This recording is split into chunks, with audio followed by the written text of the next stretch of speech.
どうも皆さんこんにちは、あきらです。僕は今中国深センに来ております。こちら完全自動運転の無人タクシーに乗車中です。この深センという場所皆さん知ってますか？今やね、中国のシリコンバレーとも呼ばれるね、そんな場所なんですけど、めちゃくちゃ発展もしてるし、すごく近未来なね都市でもあるんです。今回かなりね濃厚な3日間ほどをね過ごすことができそうなので、みんなと一緒にね楽しんで見ていけたらなと思います。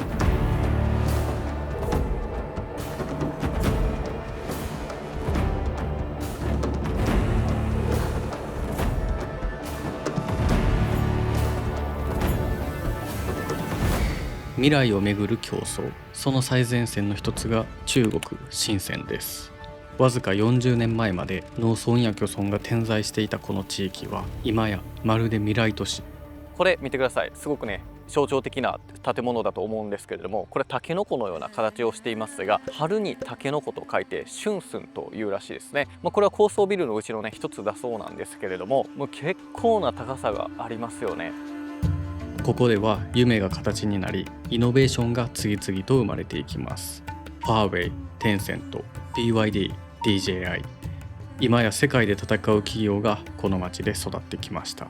そんな深センを作ってきたのは、もともとこの土地にいた人たちだけではありません。2024年末、深センの常住人口の 64.9%、およそ3人に2人は深セン戸籍を持たない人々です。仕事や起業、そして新しいチャンスを求めて中国各地から人々が集まってきました。もちろんハイテク産業の育成に力を入れてきた中国の都市は深センだけではありません。ではなぜ深センからこれほど多くの企業が世界へ飛び出していったのでしょうか。その理由を探るため最初に訪れたのは深センのイノベーションを象徴する一社、世界最大級のドローンメーカー DJI です。はい、というわけでですね、僕は今 DJI の本社の一番下のエントランスに来ております。皆さん見てください。ここの建物、このね2つの建物が DJI の本社、ここヘッドクォーターとなっております。すごいよね、この高さ。今回ですね DJI さんに少しイベントにも呼んでいただいておりました。 DJI Osmo Pocket 4P まもなくねローンチするということで、これについてたくさんね聞いたりとか、あとはね少し本社をね案内していただいて、 DJI 本社がどんな感じになっているのかであったりとか、あとめちゃくちゃ貴重なね社員の方にもねインタビューとか、すごくね貴重な機会をいただきましたので、今回はねこの本社にも少し潜入していきたいと思います。それでは行きましょうか。この日 DJI 本社で体験したのは、当時まだ正式発表されていなかった Osmo Pocket 4P、 広角と中望遠の2つのカメラを備えた小型ジンバルカメラです。ただ今回確かめたいのはカメラの性能だけではありません。ドローンから始まった会社がなぜ手持ちカメラまで開発領域を広げられたのか、そこに深センから世界企業が生まれる理由が隠れているかもしれません。DJI の原点は創業者のフランク・ワンが香港科技大学で取り組んでいた無人ヘリコプターの飛行制御研究でした。2006年その研究をもとに会社を立ち上げ、ほどなく深センへ拠点を移します。2013年に登場したファントムでは飛行制御と GPS を一つの機体に組み込みました。その後のファントム2ビジョンプラスではカメラと三軸ジンバルまで一体化。ここで磨かれた安定化技術が手持ちジンバルのローニン、カメラ一体型の Osmo、そして Osmo Pocket へと受け継がれていきました。今回話を聞いた社員も以前はドローン事業部のエンジニアでした。その後ハンドヘルドカメラ部門へと移り、ドローンの知識を Osmo Pocket の開発に生かしてきたといいます。また DJI では一つの技術や領域にとどまらず、ユーザーが次に何を求めるのかを考えると話していました。ただ競合ではなくユーザーを見るという言葉だけなら世界中のどの企業でも掲げられます。違いが生まれるとすれば、その仮説をどれだけ早く形にし何度試し直せるのか、そこで重要になるのが深センという街です。ここがターミナル1と2を結ぶ連絡通路のところです。風やばいや、こんな感じです。ここ地上100メートルに位置してるみたいですね。なんか深センは結構台風とかも来るみたいなんで、しっかりとねここら辺の風の防御策がデザイナーとかエンジニアの方ともしっかりとね考えられて設計されたようですね。深センには電子部品の供給網や製造企業、そして技術者が近い距離に集まっています。部品を集めて試作品を作り、問題があれば設計を変え、また試す。この街にはそのサイクルを早める環境があります。ただ、その環境を変えるのは DJI だけではありません。同じ条件を求めて数多くの企業が集まり、競争そのものも早くなっています。つまり DJI の成長を DJI の社内だけで説明することはできないかもしれません。なぜ深センから世界企業が生まれるのか。今度はその答えを企業ではなく街の側から探します。完成された製品からその原点となる部品へ。次に向かったのは深センの電子産業を象徴する場所、ファーチャンベイです。はい、ということでですね、フォアチャンベイというところに来ました。ここはですね、日本の秋葉原よりもね、もう数十倍ぐらいのね、規模になると言われている電気街みたいな感じです。なんとね、約2万店舗から4万店舗ぐらい、家電とかのお店がすごく安く買えるみたいな、ここでですね、この1万円を使ってね、何が買えるのかちょっとね、やりたいと思います。ファーチャンベイはいくつもの電子市場が集まる深センを代表する電気街です。ビルの中には小さな店がびっしりと並び、電子部品からスマートフォン、カメラ、ドローン、見たことのないガジェットまで売られています。僕たちが入ったビルの1階と2階には観光客の目を引く完成された商品が並んでいました。ということで入ってきました。結構ね、いろんなこんな感じでお店がめちゃくちゃあります。すごい上手。おお、フリップした。これとか89円元やから日本円で2000円のと安すぎやろ。こんな感じでね、ずーっともう電気屋さんが続いてますね。めっちゃ面白いお店を見つけました。これ全部アップルウォッチバンドです。そんで驚きの値段なんですけど、だいたい25元なんで、はい、500円ぐらいですね、全部結構品揃えいいよ。なんか春樹くんが面白いの見つけてる。何これつくやんこれ。おおおおおおおお、カメラもついてるやん。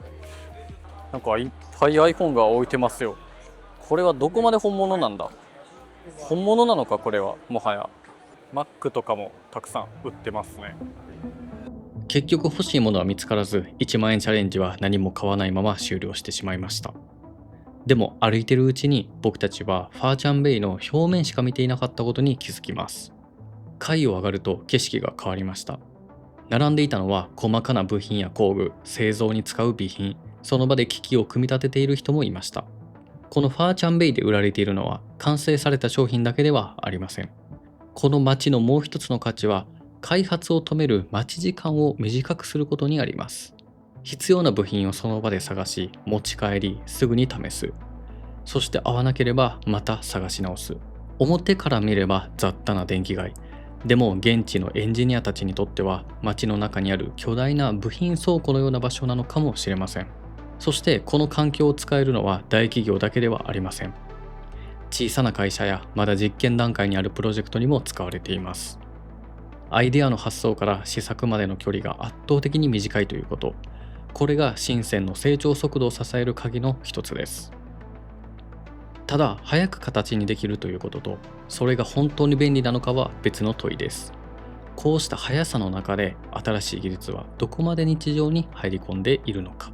はい、皆さんここがですね、なんとドローンで宅配ができるようなスポットになっています。こんな感じでですね、WeChat のアプリを使って、オーダーをすることで、ここのね着陸の台にドローンが到着をして、ここで製品を受け取ることができちゃうんですよ。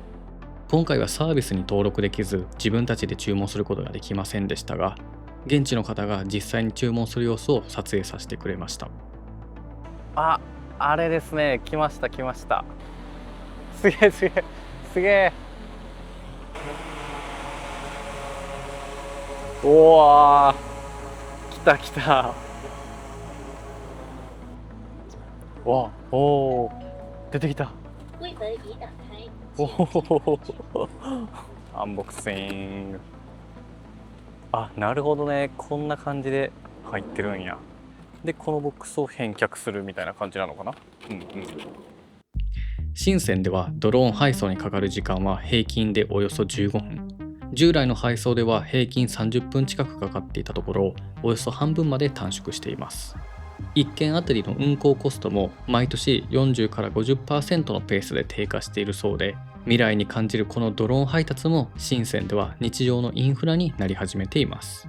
はい、ということでですね、次は無人タクシーです。もう今完全自動運転でタクシーが迎えに来て乗せてくれてドロップオフまで全部やってくれるみたいなんですよ。あ、これやこれやこれや、誰も乗ってないマジで誰も乗ってない。すげえ。これやね、アンロックボタンがあるので、お見て見て見て、おらへんおらへん、すげえはい、乗車しました。もうこの通り運転席はいません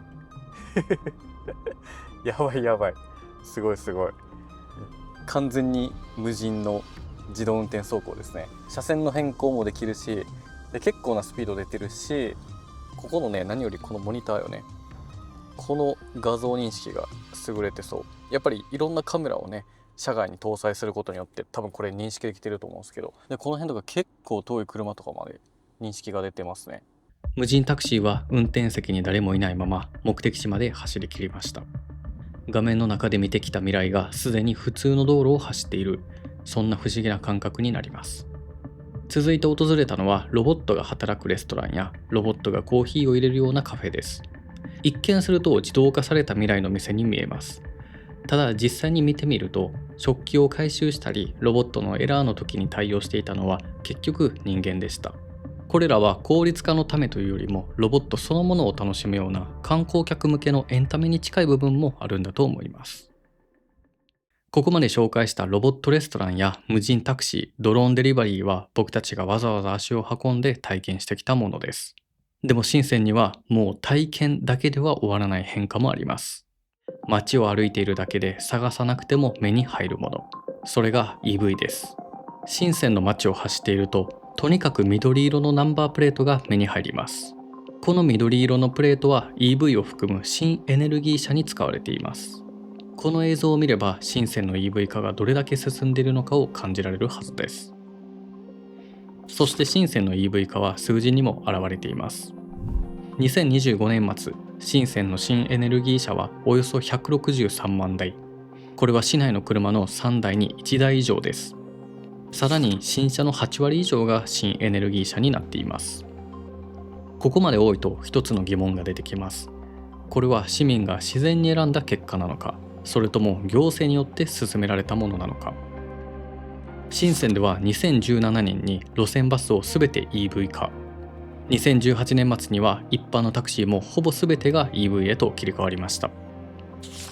新しく配車サービスの営業許可を取る車も純 EV であることが条件です。では一般の人が買うマイカーであっても EV を強制されているのかというと、そうではありません。ただしガソリン車などの普通車は新しいナンバープレートの数に上限があり、抽選か競売で取得する必要があります。選択肢は残されているが、制度は明らかに EV 側へ傾いています。つまり深センの EV 化は行政が進む方向を決め、制度によって市場を作り、その中で企業同士を競わせてきた。その組み合わせによってこれだけの EV 加速が生まれてきました。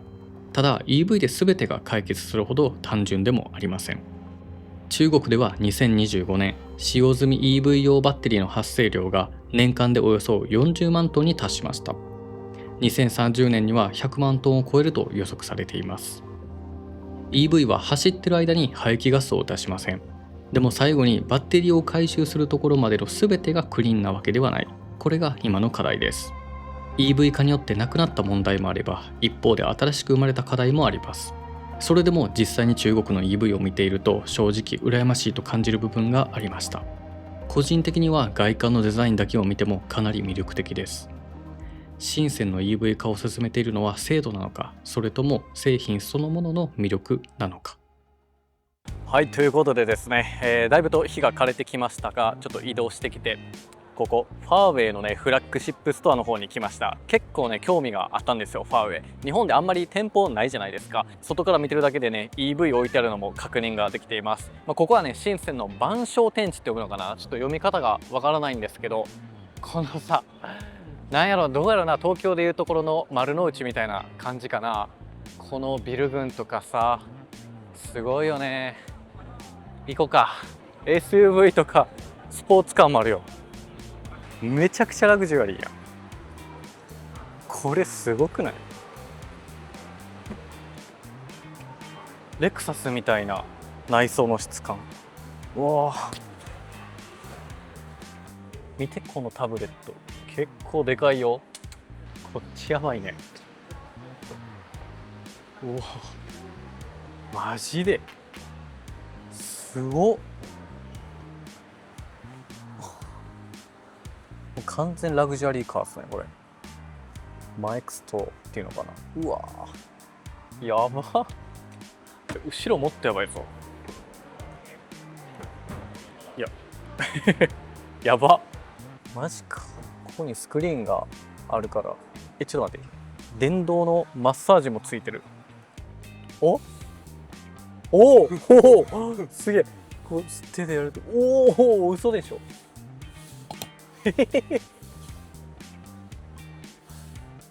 やばー。でこれかな、リクライニングのボタンをこれを押すと動いてる動いてる。おおお、オットマン出てきた。嘘でしょ。えぐー。 How to do it? It's like raise your hand, うん。 like cash. Okay. The point is that it's the camera to see your hand. カメラが見てる。 Yes, the camera. Well, hands catch.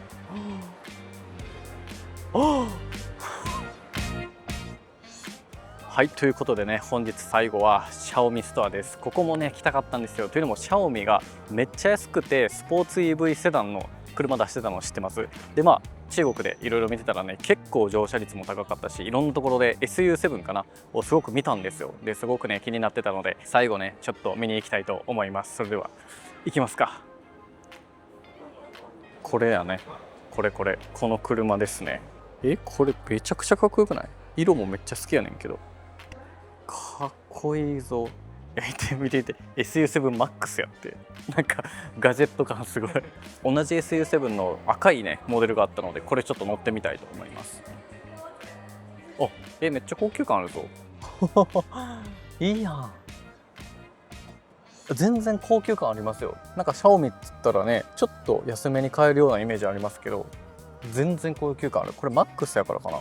でこの SU7 ね、何がすごいってね、これ発表の時に、プロダクトローンチの時に発表後27分ぐらいでなんと5万台売れたらしいです、中国の方で。やばくない？5万台ですよ。今回体験した Xiaomi SU7 は中国での価格を日本円にするとベースモデルでおよそ530万円から。 EV には課題もありますが、精度だけでは説明できない魅力も実際に触れてみると確かに感じます。個人的にもこれは日本にも上陸してほしい一台です。はい、ということで皆さんいかがだったでしょうか。今回ですね、中国深センで過ごしたね、この近未来な発展したね中国の街をお届けさせていただきました。僕たち今回訪れたところは、かなり観光地でもありますし、SNS 上で話題だったからこそ、よりねその発展が目立っているところでもあったのかなとは思ってはいます。この深センという場所はね、そこまで超大きいわけというわけではないけれど、わずか40年前後でここまでね発展してきたものにはやはりね理由があったりとか、いろんな企業のね、実態とか現状というものをたくさんね知れたような気がしています。そして僕たちはね、ビジュアルパークというオンラインショップもやっておりまして、ここではねダヴィンチリゾルブ専用の編集用のプラグインであったりとか、ラットやプリセットなどといったカメラをねより楽しくするためのツール、そして動画の編集制作をより便利にしていくためのツールをたくさんね提供していますので、興味ある方はねぜひこちらもチェックしてもらえたらと思います。ということで皆さん最後までご視聴いただきありがとうございました。ではまた次回の動画でお会いしましょう。バイバイ。